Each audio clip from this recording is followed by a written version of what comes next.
when you think about it, a saddle is just a dead cow and a buckle is just a piece of metal somebody shaped up. They're fun. They're pretty. But I want these girls to have things like resiliency, work ethic, kindness. Those are the things that I want them to take away from this.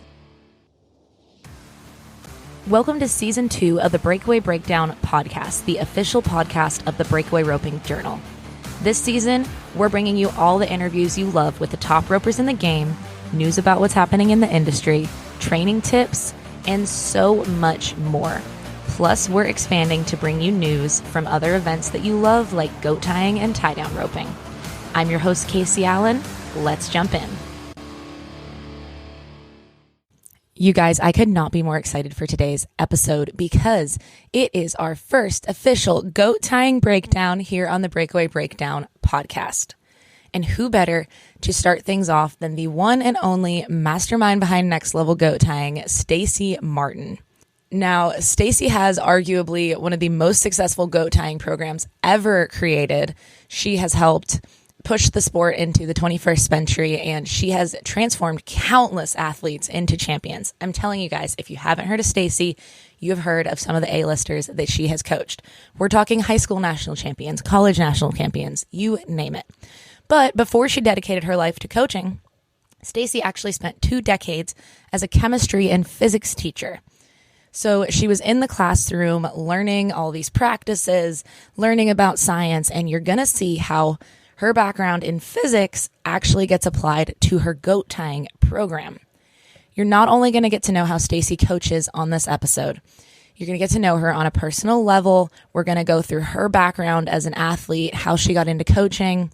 She's going to take us behind the scenes of her coaching program, revealing how she helps athletes overcome mental obstacles and achieve top performance.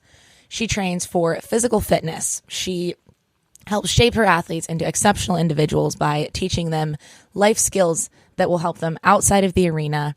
And she is going to share some of her secrets to how she has had this level of success.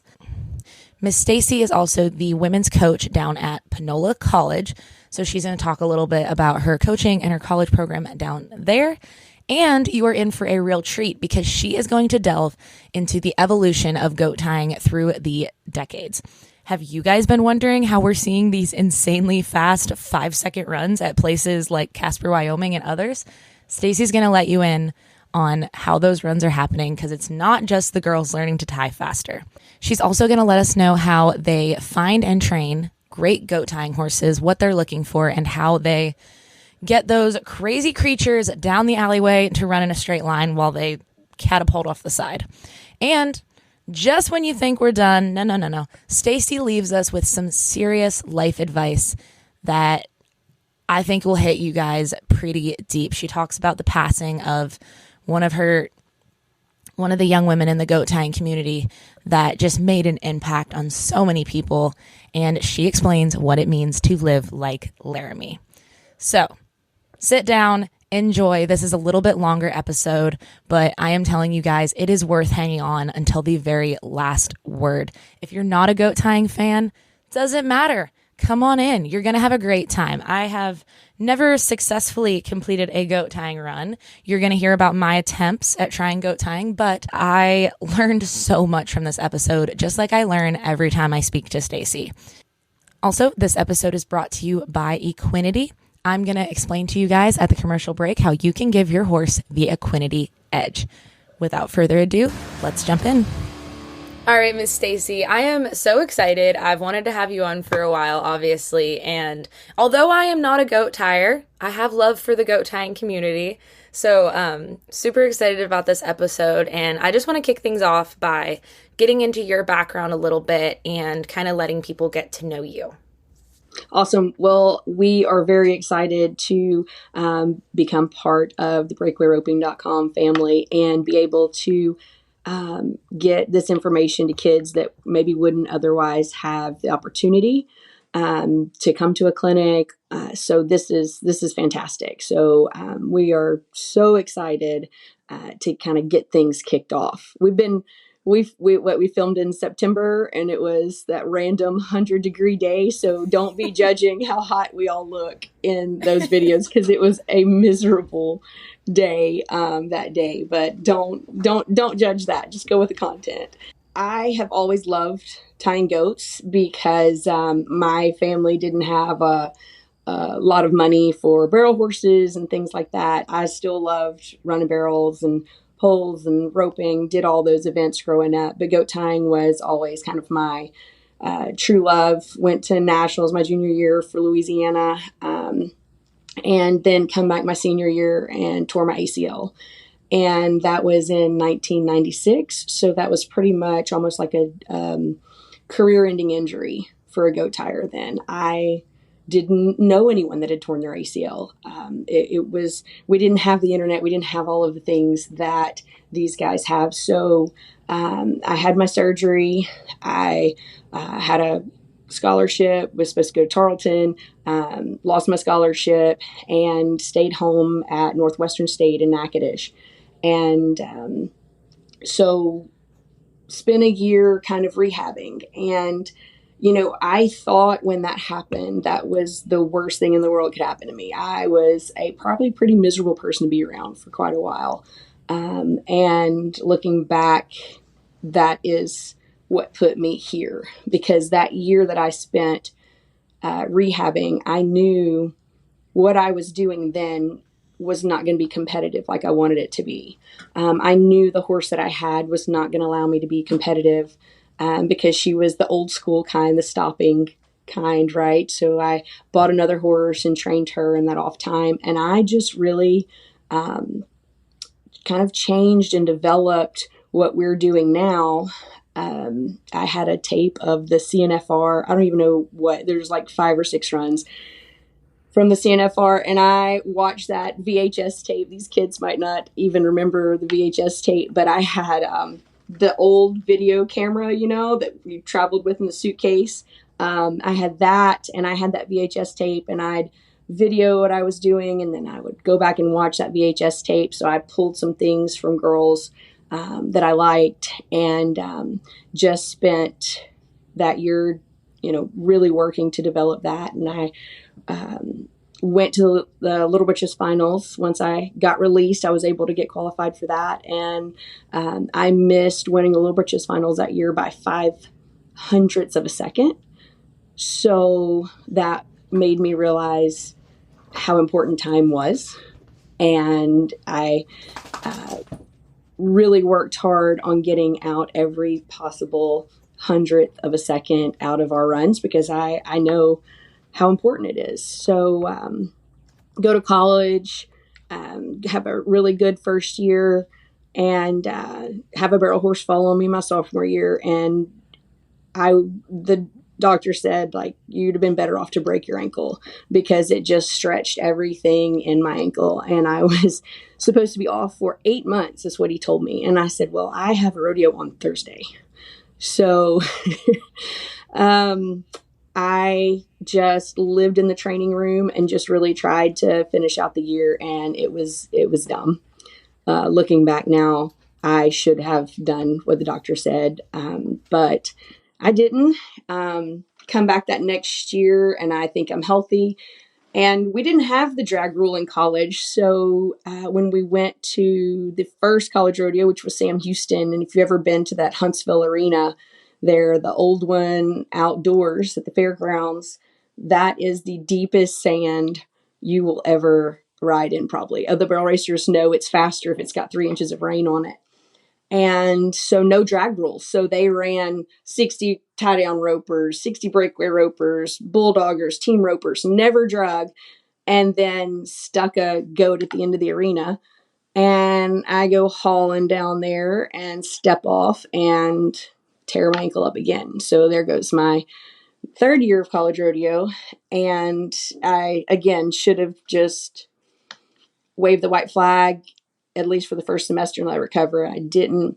And, it's super hard to compete when you have that kind of injury. It's hard to practice. And then my senior year, I'm bound and determined and did really well, had a great year, Back then they took 2 and now they take 3. I ended up 3rd by not even an entire placing, like 1 place higher through the year gets me to the college finals. I won the reserve all around, and normally you're all around reserve all around, go to the college finals. Well, that was the year they changed the rule, and for that 1 year, the all around reserve all around did not get a trip to the college finals. So I ended up going in the breakaway, which is not my star event.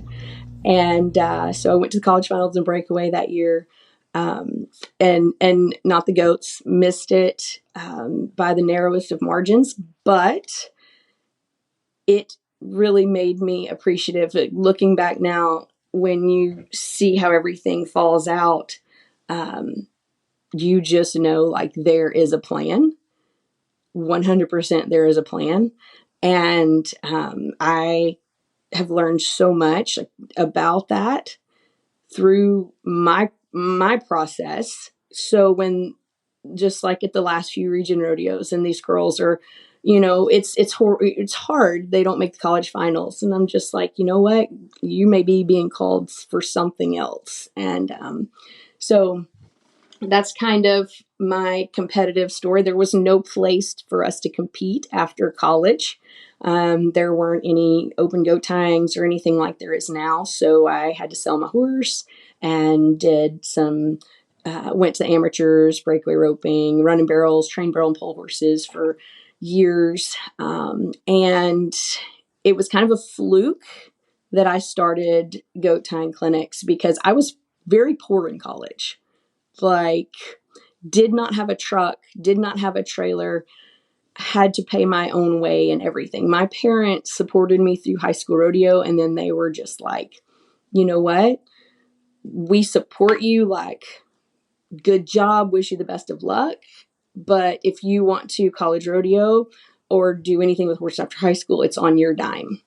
And so in college, I was forced to make money, and I was carrying a biology major. So not a lot of time. I had to spend quite a bit of time studying and doing lessons, kind of worked into my schedule. So I started out doing some lessons and then had some girls that were in high school coming and practicing and tying. Then we started doing, little clinics, and it kind of just took off. There was a need for that. And we didn't start really going kind of all over the country till mid, like 2000, probably 2010 or so. We started really kind of branching out and going throughout the country. So it's was very organic how it happened. It happened because I was tired of eating macaroni and cheese every meal. I needed entry fee money is how it happened. But like I said, it's hard to college rodeo and look around you and see $100,000 rigs and $100,000 horses. And I was riding a $2,500 horse that I bought with my own graduation money. In the end, that's what put me where I am. So I have to thank my parents for making me have that kind of responsibility, and not handing it to me, or I would have never appreciated the things that I do now. So, but everybody's got kind of their own journey. And when these girls are upset about what they don't have, I'm like, girl, you are so rich compared to what I was in college. Like, I had a Honda Accord. That was it. Like, so anyway, but that is how clinics started. And we stayed close to home for a while. Then Mia came along, and she was phenomenal and fun to watch. And people started kind of wanting to know what we were doing. And that's kind of how we ended up branching out and getting all over the country. So I was a classroom teacher for 20 years. I taught chemistry and physics. And when Hurricane Laura came along and wiped us out, we lived in Lake Charles. It wiped us out. So we were looking for somewhere else to go. We were tired of evacuating for hurricanes, and I just couldn't bear the thought of rebuilding and losing it all again. So we moved to some of my husband's family property in Center, Texas. And I called Coach Jeff Collins, who's the head coach at Panola and a friend of mine.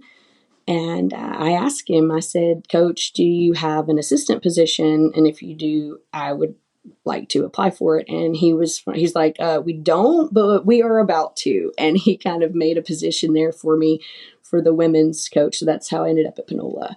My husband and son go to, they're at Logansport, just across the line, still there in Louisiana. And my husband's a coach. I'm a coach. So our kids don't really,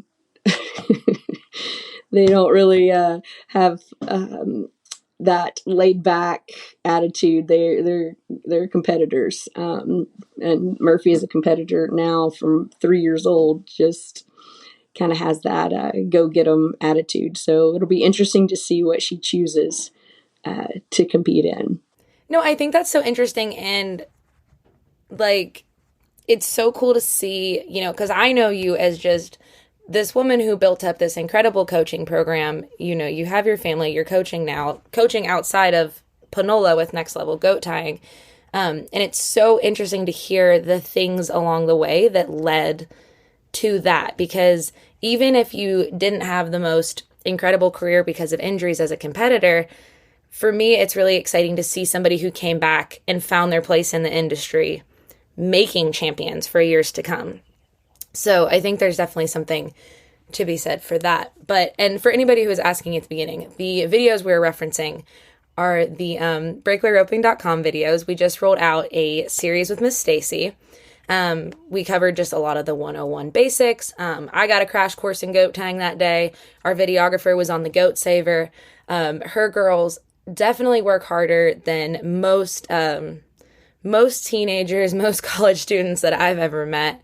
But Miss Stacey, something that I find really interesting about goat tying that I wanted to talk about today, and I think that people don't realize this, is these girls have so much riding on their junior high, high school, and collegiate careers, where other events, they have other avenues. They have so many things going on with open events or youth events across the country, all these opportunities where goat tyers kind of have one path, I feel like. And I don't know if that's why they have the reputation of being so intense at the high school level, so intense at the collegiate level. Your girls train like flippin' pro athletes. It's incredible.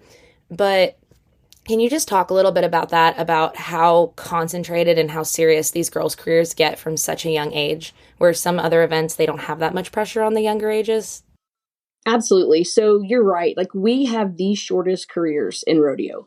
By the time you're a 21-year-old goat tyer, you're old. Like, your body has had some serious damage if you have been working at it hard. And there are very, very few open goat tyings for these girls to go to. So they are intense.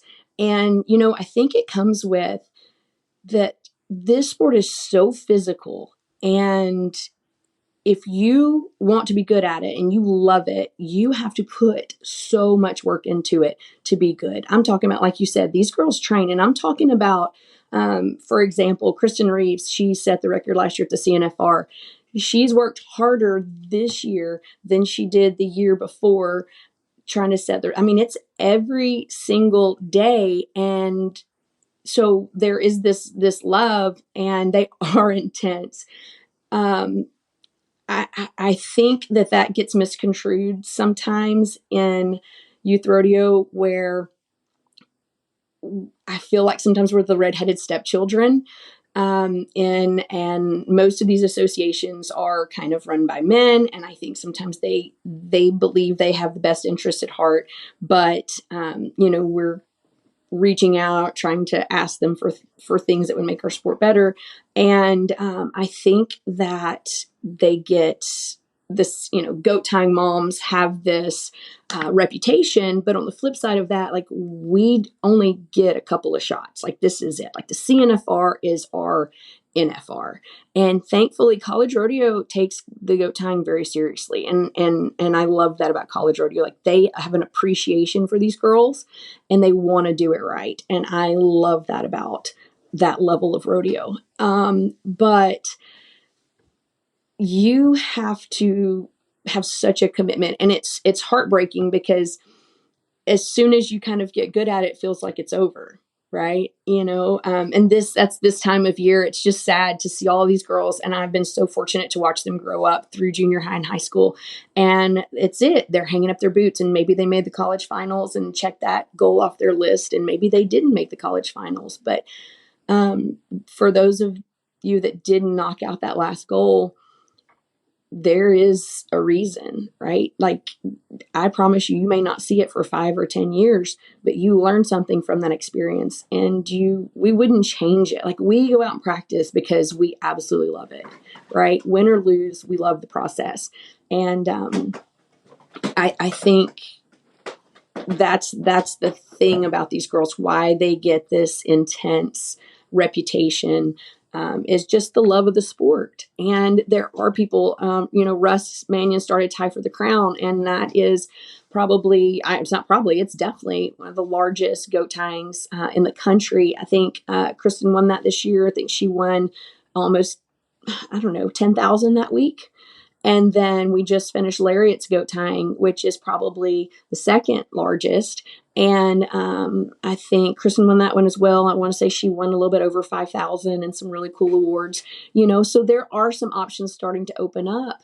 But, you're looking at, if you do junior high and high school, 7 years, college 4 more. I mean, that's it. It's all you get. So I hope that there are some more opportunities to open up for these college age girls, like open goat tyings that are not just the 19 and under, to let them showcase their abilities. So it's fun to watch.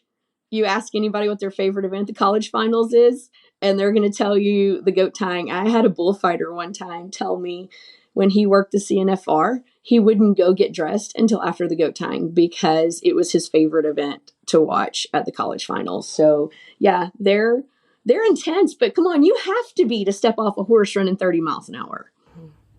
Oh yeah. And the athleticism is insane. So let's say it's a normal training day for the girls on your team or girls that you work with. What does a normal schedule look like for them? How many hours are they working out? How many hours are they tying, practicing, working on their horses, things like that?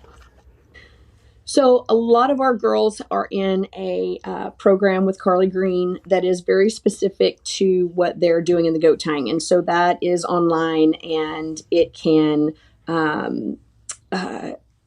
be accessed to them any time of the day. So with Carly's workout programs, or if they're in the gym, like at Panola, we're doing more like speed training as opposed to like weightlifting, because we don't have to be that strong, right? Like, our goat's 40 pounds. It's not about that.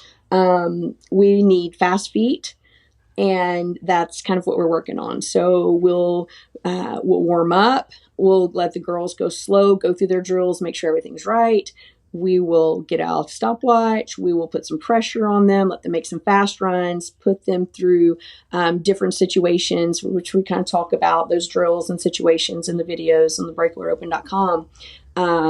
And if we're going to do horse work, I'm not going to have them at that level of exhaustion. So I think that's a common misconception, that it's just, you work until you drop. And I want them very sharp still on their horses. I don't want to take a chance of injury. So I'm going to let them look good, feel good on the ground, be like ready to get on their horses. So, I mean, if we've got, 5 or 6 girls there, we're probably not going to spend more than an hour on the ground. And that's between slow work, fast work, maybe some matches just to practice being competitive.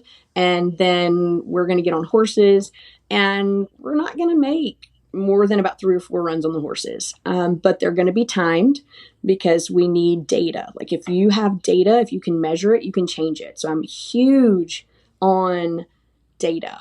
I want to know how long it's taking for you to get from the timer to the stake. I want to know how long it's taking you to flank and tie. I want to know how long it's taking you just to tie. So we collect a lot of data.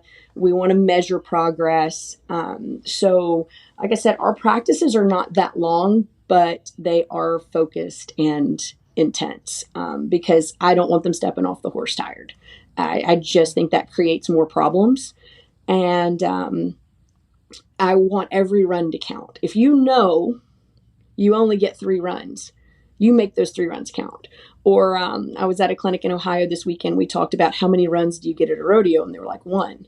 I said, well, then you need to set some practices up where you get 1 run, like just like your rodeo. And that's it. Like your practice, you warm up just like you're at your rodeo and you get 1 run. So we'll shake practice up a little bit sometimes like that, or maybe, have some time matches on the ground for $5, little things. Because you have to practice competing just like you practice your tie. Like the mental part of that is huge. Mm. And that can be, that can apply to any event. I actually love that philosophy. I've heard girls talk about, I'm going to make a rodeo run. I'm going to make a rodeo run. But what if you just ran 1 calf? Like, that could change the way breakaway ropers practice. So I believe that routines are so important. And, Doneen's been a guest in our program, and I think Doneen nails it. I could still go through like my routine. Like, when did I want to be saddled by? How much did I warm my horse up? When was I doing my warm ups on the ground? What was I doing to warm up on the ground? Like, did I take a live goat? Did I use a goatee dummy? Like, what did I do? And I think that you should have those practices where you go through your routine, you time it. Like, how much time do you need to really feel warmed up? How much time does your horse need to be trotted and loped to work the absolute best? And that's things you kind of have to play with. And I think people just do that at the rodeos. And that's some expensive experiments because entry fees aren't cheap, right? So I think if you did more of that at home, then you are more prepared for the rodeo. And that ties directly into your confidence because if you feel prepared, you are going to be more confident. And I know one of the things that you've been trying to combat for years in goat tying, and we're just new to the game, we're getting into it now, a couple steps behind, is the access that these girls have to this information that you're giving me right now. Because this is like, I learn from you every time I talk to you, and I think that's super fun. One of the reasons I love talking to you. But we've talked about this before, that girls, I'm from Pennsylvania. Girls from Pennsylvania, I never got into goat tying because I just didn't know who to learn from. I didn't know how to do it. And it's a very scary event to try to learn without guidance. The times I did try to learn, I got myself hurt. So let's talk about... Are those videos still available? Do we have videos? I actually think they are. I was trying to learn how to dismount on my old breakaway horse, and I just face planted in the arena every single time. And I went and borrowed this poor old goat from one of my neighbors and was tying him in the barn. No clue what I was doing. So obviously one of the things we work on at the Breakaway Roping Journal also is trying to bridge that knowledge gap. So talk about some of these girls that you've met. I know you guys have, you've gone to Hawaii, you've got girls in your program from Alaska. What are the things that you see when you go to these places for these kids that have no access to information? So I have a real heart for those kids because no one around me really tied goats. I spent a lot of time doing it by myself, and some moms are going to feel this, but we had a VHS tape of Betty Gale Cooper tying goats that were the size of calves. And that's all we had. Like, that was the access to goat tying knowledge right there. And we couldn't even buy one. We had to rent ours from the feed store when no one else had it. Right. So, it's a huge thing for me. It's something that I think that God has put on my heart. Like, we do a lot of stuff. We do free clinics at the National Little Britches Finals, just to help build the sport and make this access. But I really believe that if you want to be successful in a rodeo event and you have a dream of getting a college education, and maybe you don't have the money for it, but you've got a work ethic, that you can do that in the goat tying, because you don't need $100,000 horse. You need a goat, and you need let's face it, goat tying horses are not super broke. Like we'll call it a medium broke horse. And you can be successful. And so that's what, like when I went to Hawaii, I was in Ohio this last weekend, and I told those girls, like, you can be national champions. Like, you can do this in this event. You 100% can go to the mainland. You can lease a horse. We'll help you find one. And you take care of the groundwork and do your homework at home. Like, you have a shot here. You have a shot at a college scholarship. Coaches call me all the time, all over the country, looking for girls. And if they're mid 7-second goat tyers, you can get some or all of your school paid for. And to be honest, that's one of the things I'm most proud about in the program, is that we've got girls that are chemical engineers, teachers, attorneys, physical therapists, like everything you can imagine. And most of them didn't pay a penny for school because they tied goats. And so that's the real thing for me, right? National championships are cool, but education is so much more important. But yeah, this, like, when I saw what you guys were doing with breakawayroping.com, I was like, man, this changes the game for the kid that is in 100 miles away from anyone that can help them. And, Joe B got in trouble quite a few years ago because he made a comment, and I know Joe B and I love Joe B, and I'm going to go there, but I feel like I know where this is going. Joe B was right. And not in the way that you think. Joe B was talking, he was telling a Texas team basically, like, you have no excuses to not be successful because you have access to things that kids in the rest of the country don't have. I mean, here you can turn the corner and find an NFR qualifier, right? Like, I don't think any of us in the state of Texas are more than 2 hours from somebody that can help us. And kids all over the country don't have that. And people were upset with Joe B, but I think that if you know Joe, like I understood exactly where he was coming from, and I agreed with him that, yeah, the kids in South Carolina, because I've been to South Carolina, they don't have the access. But you know what? With these programs, now you do. And for what, $30 a month? Holy crap. If you go somewhere for one lesson in the breakaway or whatever, it's probably going to cost you 100, 200, whatever dollars, and you've got access to literally the best in the business. So this is just, to me, game changer. You're going to see kids, I think, now coming from east of the Mississippi and winning, championships more than you did before because of access like this. So we have our online coaching and mentorship program, and I love it. I felt that when I left a clinic, I wouldn't see these kids for a year or 2 or 6 months.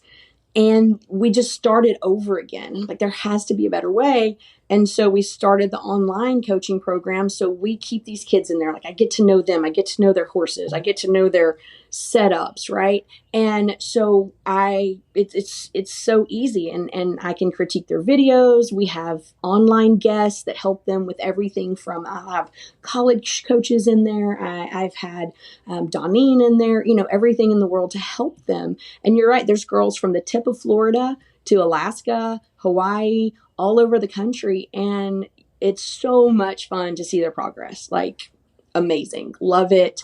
And when I get them at a clinic, we're so far ahead, like, we're ready to roll. So the internet, I think, has changed the game from my generation to this generation, because the information is there if you want it. There are no more excuses, like, no more excuses. It's not unaffordable. Everybody's got internet, and it's what you choose to do with it. Are you watching TikTok videos? Are you watching Netflix?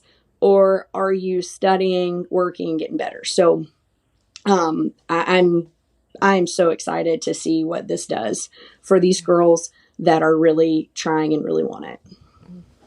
And something that you mentioned that I want to go back to, because I think people miss out, is that in the women's events, we don't have rough stock. that anybody can go buy a bull rope and just get involved in rodeo. It really is hard. Everybody talks about it being a money game in the girls' events because barrel racing is so competitive. You've got to have the right horse. Mm-hmm. Breakaway roping used to be kind of amateur friendly where you could go get on the old grade horse from down the street and, throw out a little bit of rope and, maybe it didn't even have to be belt collar.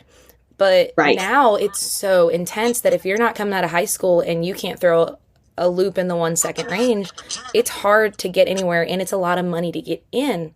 But Mm-hmm. like you mentioned with goat tying, it really, we talk about growing the sport all the time. How do we grow rodeo? This is a way that girls can get into rodeo and actually afford it. Absolutely. We talk about goats being expensive, but I still, 100 and the most I think I've had to pay for a goat's like $180. The hard part is keeping it alive, but if you've had goats, you know that, right? And if We you do don't love have those access dummies.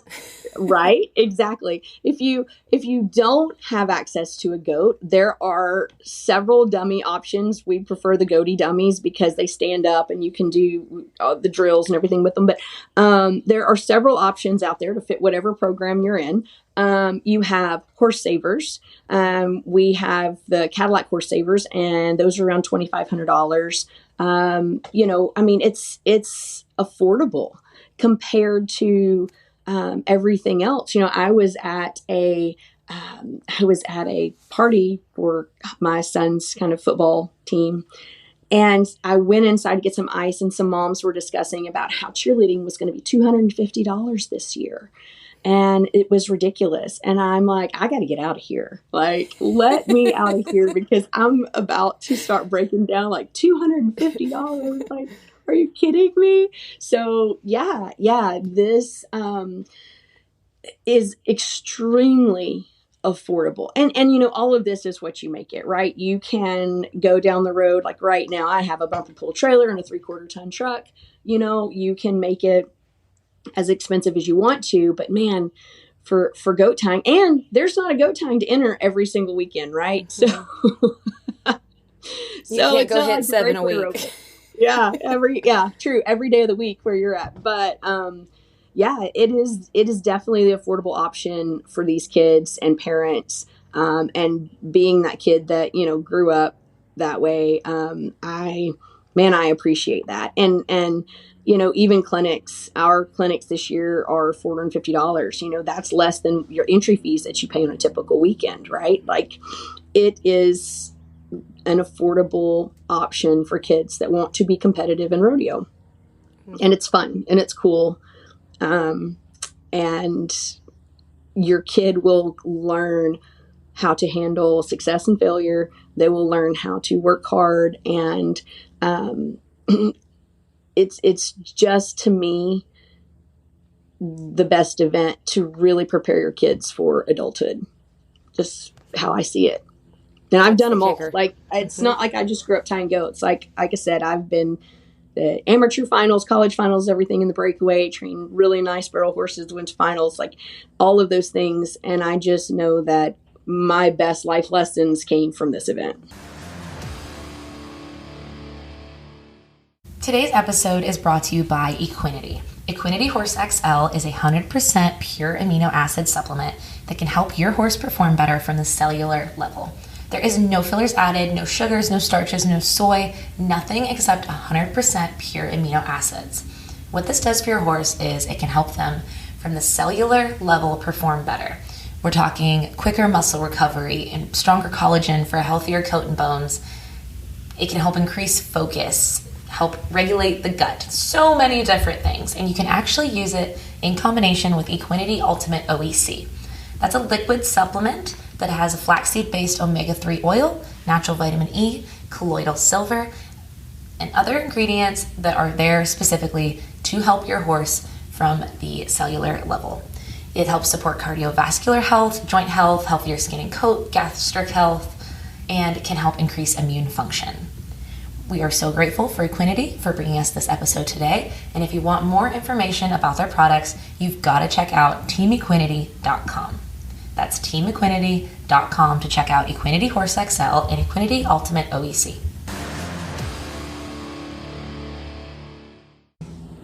Yeah, and I love it's really one of those events where if you outwork everybody, you're going to have success. And like you said, that just sets those girls up so well for life. And with you guys not having the pro path to go, you have to set them up well for life because they can't be burnouts who just tie goats really well. Right. Yeah. So yeah, there's no hope of that. Like they know like, hey, I gotta get my education because I'm not gonna make my living tying goats. So yeah, it's important, that they learn that very early on. And we talk about growing the sport, and man, I want there to be more stuff for older girls. But the truth is, I mean, no 25-year-old wants to step off a horse. That's, You don't want to step probably off anymore, moving. Miss Stacey? Oh, Fine. no. I got kicked in the knee several years ago and basically tore everything that I had left. So I am going to just hobble through until I'm old enough for a replacement. And then maybe I'll try that replacement out when I think I can handle it, but we'll see. No, I mean, our bodies are just different. So that's a different thing. Boys are still growing into their early 20s and mid 20s. Like I've had kids that I taught when they were juniors and seniors in high school, and I see them in 3 years and I don't recognize them. They've grown 8 inches and put on 100 pounds. But for girls, most of my girls, they peak in like 8th grade freshman year max. And then by the time they start turning, 20, they're starting to get the bodies of real women, and that's it. You have to work. A goat tire at 21 is working much harder to stay at her prime than one that's 18 or 16. And a lot of girls, it's just hard. You're in your last few years of college, which are your hardest. You probably have a relationship. You probably have a job. It's much harder on your body. And so, those prime years are those early years of college, I think. And the girls you see that are competing well as seniors in college are putting quite a bit of work into it. So, yeah, it's not like it ever gets easier. I feel like in the breakaway, like you learn it, you practice it, and then it kind of gets easier. Mm-hmm. And not that you don't keep having to work at it, but you're not having to do the kind of work these girls are, like in the gym, really kind of grinding at it, putting these hours of practice in. You're roping your dummy, you're roping the sled, you're roping on a horse, right? Like, not that it's not difficult, but I think it's a whole other level of difficult for these girls to remain competitive into their early 20s. Well, yeah, because I mean, I haven't, picked up a rope in a couple weeks. We've been traveling, but I could go out there and rope the dummy and feel like I never skipped a beat. And you Yeah, can't I just went jump to off an a horse amateur and rodeo last year. You saw that. I went to an amateur rodeo last year, haven't entered in the breakaway in 10 years and hardly picked up a rope in 10 years. Borrowed a rope, forgot that rope in the truck, borrowed another rope at the rodeo, riding a horse I'd never been in a barrel saddle. And, the girls were joking with, I mean, I ended up second, I don't know, it's 2 something, but like, that's just the thing. Like, it's just a whole other level of work. And so, yeah, I think that breakaway and goats can go hand in hand up to a certain point, but you won't see the goat tying doing what the breakaway roping is doing just because of the physicality of the sport. And we've talked about the girls a lot, so I do want to talk about what makes a great goat tying horse and how important is that horse to what you guys do, and where are you finding these magical straight running creatures? That is a great misconception that people think it just anything will make a goat tying horse. But I kind of have this weird deal. I guess I've seen so many. So if you figure, we've got 16 horses every clinic. I mean, literally thousands of horses over the years that we've had our hands on, depending on the level of goat tire. So I'll start at what I would look at for a college horse. Obviously speed, you've got to have some speed there. We clock horses. I clocked both of Mia's horses. One was 31, another was 30 consistently. Kristen's mare, when we clock her, she's 31. Macy's, if we put a clock on him, he's 30. And this is miles an hour, right? And that's when they're stepping Terrifying. off. It absolutely is terrifying. It's terrifying to watch sometimes too. And when we put a clock on that the fastest Kristen's gotten 100 foot from the timer to the stake in 2.5 seconds. It was just that's getting off, running, like everything in 2.5 seconds. So it's just insane. So you need speed. I do not like my horses to be cutting horse, reining horse broke. They're too feely. I want something that maybe has a little bit tougher mouth on him. And that has been there, done that. Like I'm typically, if I'm looking for a goat tying horse, I'm not looking for anything under 8 or 9 years old. I'm looking for something that maybe is blown up in the box. You know, he's been there, kind of seen the sights, but no longer wants to rope anymore. Or maybe, we literally have to run a straight line. So hocks, they got bad hocks, like, and we can just kind of inject them. They don't have to stop or anything like that. Hocks, like, we don't need them. We don't need them, right? Like, as long as they can run forward, we're good. Blown up, a barrel horse size is important, but it's relative to the kid. So like you have different kids. I think Kristen's like 5'1", and then Macy's my height 5'6", right? So their horses need to be a little different sized. But typically 14 hands, somewhere around there, between there and 15 hands, great size for a goat tire. All that goes into kind of your form when you step off.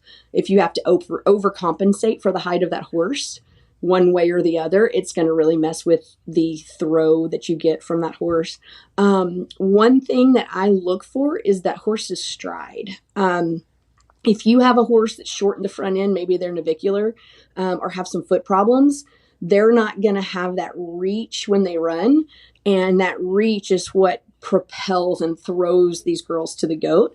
And so I'm looking for a horse with a really nice long stride. If you look at a lot of our horses, gray seems to be the going color. So gray horses kind of get bonus points. It's Mia true, said though. one time, There's so many grays. There's so many grays. And anyway, so she said if you can't ride a good one, ride a gray one. So it's kind of been a running joke in our programs. It's got so many gray horses. So if they're gray, I think they've probably got a shot.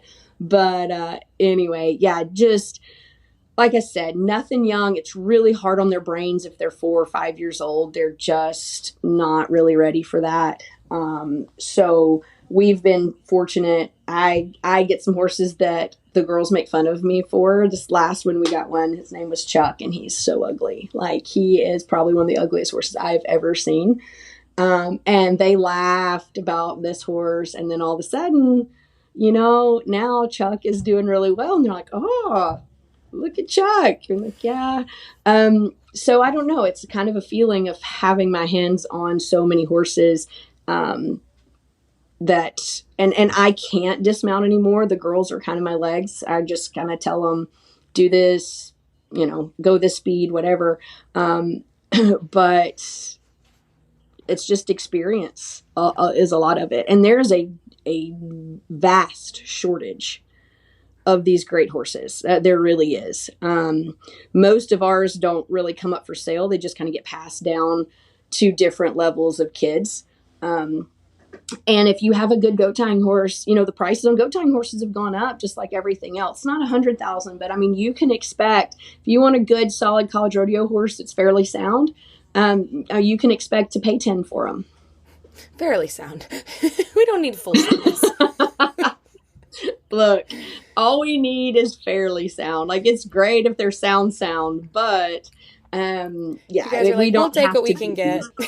Yeah, well, it's not like barrel horses, right? Like, when I had a horse, a vet look at some x-rays for me, and a good friend of mine, and he said, "Well, what events are we doing? Are we doing like barrels? Is barrel horse?" I'm like, "Goats. This is like goats." Oh, no. Yeah, good. Like, doesn't have to turn. Like, they're good to go. So, but yeah, that's kind of what I'm looking for in a goat tying horse. And goat tying horses have a reputation of being a little crazy. If you watch the alleyway during the CNFR, or if you're down there for some of the jackpots and stuff when the open girls go, like, these horses know their job and they love their job. So they are excited to get in there and do that. And it's a pretty dangerous place at the college finals. Like it's not the barrel racing horses, it's the goat tying horses. The And barrel racing horses can't be crazy at the college finals because you get loaded into that tunnel and. Oh, the goat tying horses do too, but they're literally bouncing off the walls. Like we have certain ones, like Jet, Taylor's horse, like she stayed off until the very last second, and I let him turn circles around me, and we just let him do what he wanted to do to keep him calm and she hopped on and rode in, So yeah, that I don't know if you call it the moat or whatever you want to call it at the college finals gets pretty hairy during the goat tying. Like you need to be fast on your feet there. Awesome. So, Miss Stacey, one of the things that you've talked about before is this sport has advanced so much, especially in the last probably 10 years.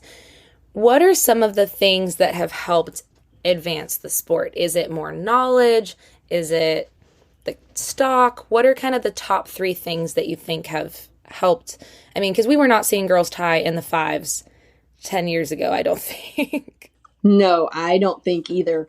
And number one, I think definitely the stock. Like there are stock contractors that have worked really hard to make these goats. They're a little smaller, and they come with them broke in. A lot of times when we tied, they still have the sale barn tags on them. They bought them on Thursday. They brought them to the rodeo on Friday. So there's been more attention to detail and having these goats more ready for the girls to tie. If you look at the college finals, Jim Boyd does a great job of bringing a prepared pen of goats. We go through those goats the Friday before the girls get to tie every goat. They get to run horses at them. Like they have a prepared pen of goats that lets them go show their abilities. It's not a drawing contest. So definitely contracting is probably your number one thing. And along with that, the style has changed. You're able to do little different things with these smaller goats than you are with, say, 60-pound goats that are trying to take your head off. But you're able to, we catch our flank, and rather than gathering off of the ground. That's one of the things, that we do differently, and it just takes that extra step out of there. But another thing that kind of goes with that is the horses, the dismounts. Like what these girls are doing is amazing. And teaching physics gave me a huge change in the way that I saw things, like understanding how forces work and how anatomy works. It allowed me to see, okay, if we do want to be slung off of this horse at 30 miles an hour, how do we need to do that? And so dismounts and horses go right along in with that style change for the second piece of that. And the third piece of that is exactly what we're talking about, like that access to information. I think you had some great athletes and hard workers that just were winging it out there with what they could put together. And now, athletes. Yeah.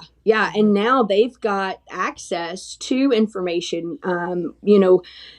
We tried YouTube videos and then had a run-in with some animal rights issues a couple years ago, took all that down. And unfortunately, we can't make that. I have some stuff that's just like on the dummy or dismount stuff that I left up just for those kids that are trying to get started. But that access to information for kids that really want it is...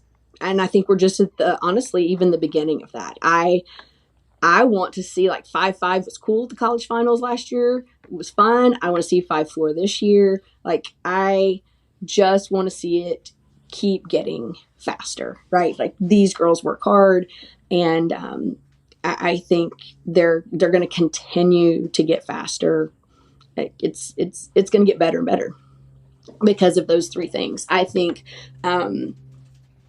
Hope more stock contractors jump on the board of having better goats, and because that's going to build those kids' confidence to where they will continue to get faster, right? Like if you know you're going and you're entering the goat wrestling and not the goat tying, it's not as fun. And there are some people who are not impressed with the advancement of the sport, and they're usually older women, and they say some fairly negative things about the girls. And well, back in the, we tied this and we did that, and like that's Sounds great, like the Becky. old tie down ropers. Yes, so probably so, yeah. Yes, but why wouldn't you want to see the sport evolve? Like, here's the thing though, when you were wrestling a goat down in 9 seconds, no one wanted to watch you.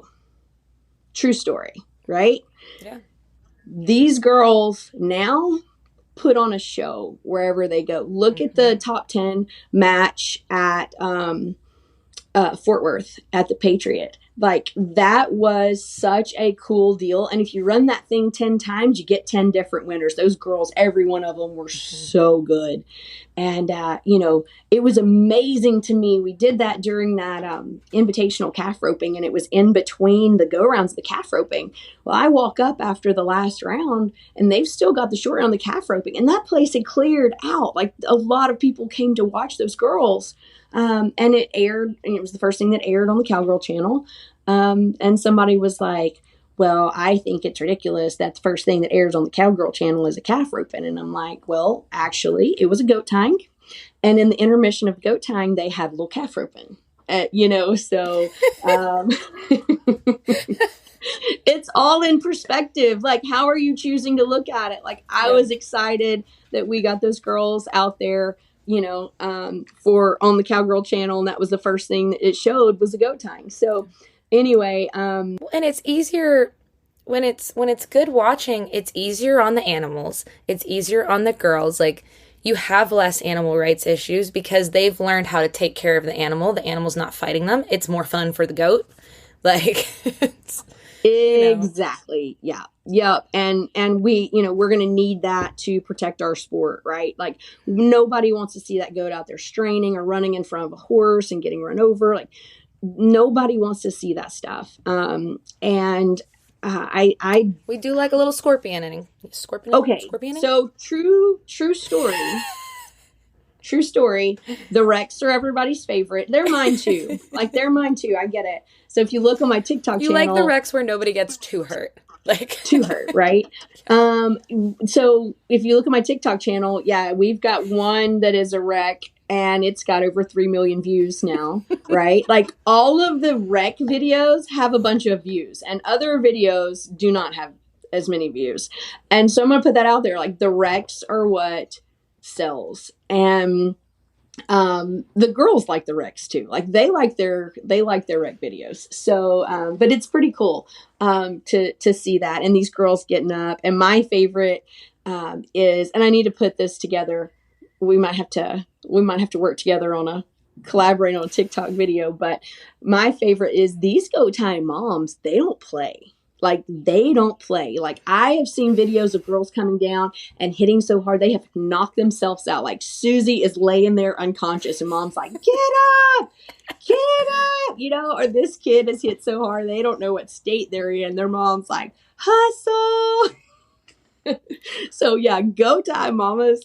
They don't play. She's unconscious. So, she's unconscious, and mom finally puts down the camera, and so they're the girls are tough, and I think the moms are a little tougher, and so that's why they have a reputation. Like, the men at the rodeo do not like to see the mamas coming, because they know they're not intimidated by those men. They're not backing down, so go time mamas are another level. All right, Miss Stacey, and I've got to ask everybody that comes on, you might have had a heads up on this one. I think I might have given you a spoiler at one point, but what is the best piece of advice you have ever been given? Rodeo, life, anything? So, I've always known that this is just a game we get to play, right? And I've appreciated it for that. But, 2 years ago at the college finals, one of our girls, Lariat Larner, she won the go round. And I try to get an interview with the girls that won the go round at the college finals because I feel like there's just a lack of coverage for these girls. And I've really tried to get some interviews out there. And it so happened Lariat won it. And I got to sit down and talk to her, and her attitude about it, because she had been struggling, and we had been working on some things, and for her to come in there, she went out in the first round, her goat got up, so second round it was just true Lariat fashion all the way. I think, she would say she's go blast one. And her message is basically like, just have fun. Like, this is a very small part of life, and we're doing this for fun. I wholeheartedly believe that. I understand I'm trying to teach these girls lessons for their entire lives. And getting to win a championship is great. Very few people get to experience that in their lives. And in the end, win or lose either way, there should be a lesson there. But, we lost Lariat that following October, which was very hard on all of the girls. But I had not played that interview. It had been in my phone and I hadn't played it. And I went back and watched that interview after Larry had passed. And I thought, God, do I play this? Like, do I put this out there?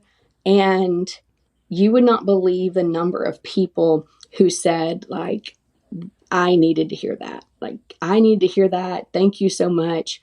That was a very, very difficult time for all of us because Larry was very well loved. But I will take that and that interview, occasionally rewatch it, because she's 100% right. Like, every piece of this could end tomorrow, and we need to enjoy what we're doing and realize how blessed we are to get to do it. So I don't get wound out about the wins and losses. Wins are great. They're fun. Losses, they're tough. We try to learn a lesson from it, move on. But you know what? No matter what happens, sun's coming up tomorrow. And in 2 weeks, if you win something big, your grandma and you are going to be the only two people that remember that, right? Like, that's it. So, I just, like Church says, live like Lariat and have a lot of fun because she enjoyed life. And that's one thing I have really focused on since Lariat's passed. So for sure, have more fun. And we get to do this for fun. It doesn't matter. Like, when you get to the pearly gates, they're not going to ask you about your 1974 state championship, right? Like, that ain't what it's about. And we're doing this for a much bigger reason than a dead cow. When you think about it, a saddle is just a dead cow, and a buckle is just a piece of metal somebody shaped up. They're fun. They're pretty. But I want these girls to have things like resiliency, work ethic, kindness. Those are the things that I want them to take away from this. So, yeah, I just, I was really touched by that interview. So much good stuff in there. And, I'll share it every year. So we have a reminder. You're gonna get me choked up over here. Oh, that one was hard. I'm not gonna lie. Like, that was, I remember when I didn't know Larry, but I remember, I was around Jasmine whenever she passed, and that was right after at UTM we lost a couple kids, and I know she made such an impact on your girls.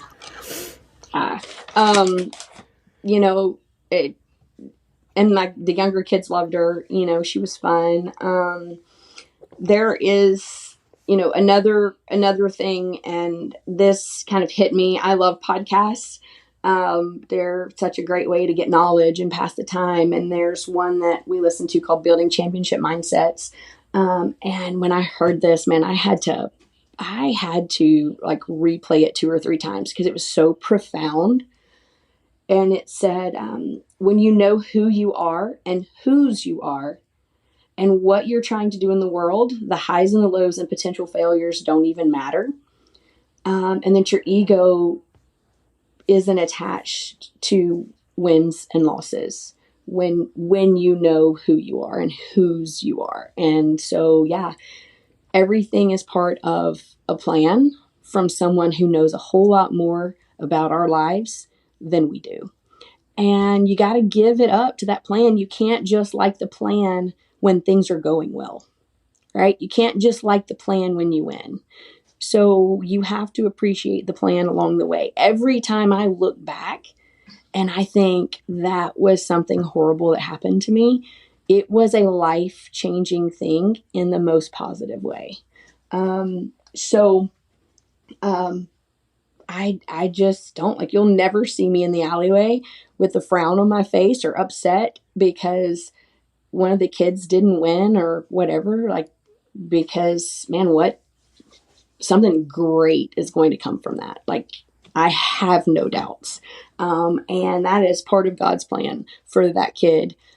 So yeah, that's it. Like I said, that was, man, that one hit me really hard.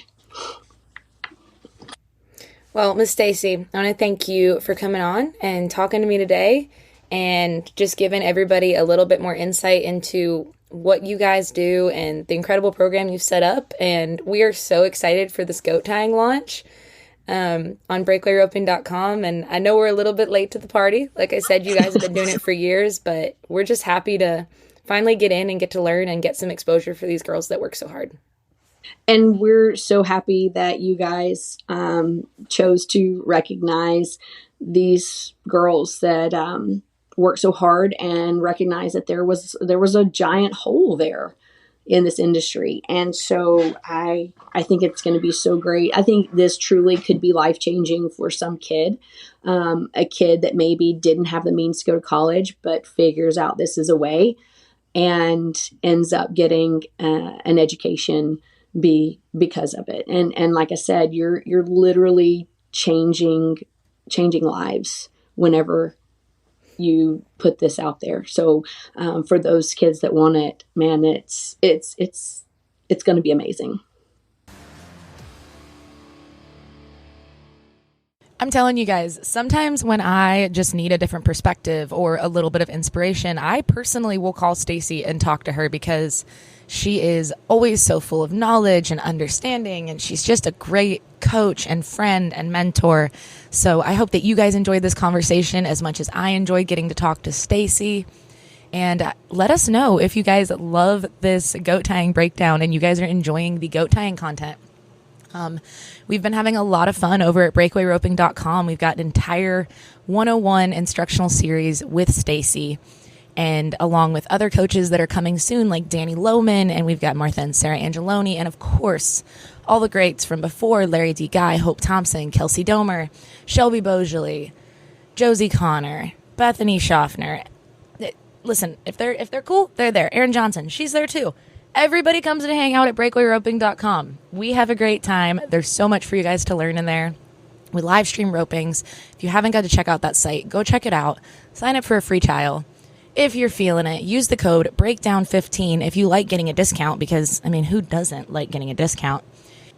Make sure you guys are checking out breakawayropingjournal.com and all of our social media accounts, TikTok, Facebook, and Instagram at Breakaway Roping Journal, because it is time for the summer run, which means that our sponsors are bringing you guys all of the WPRA and Pro Rodeo coverage through the NFBR, whatever that may look like when it comes up next year. So we've got stories coming at you guys following the World Standings Race, the circuit races, the Resist All rookie race. We get to talk to a lot of those girls and get to introduce them kind of to the world when they're coming up.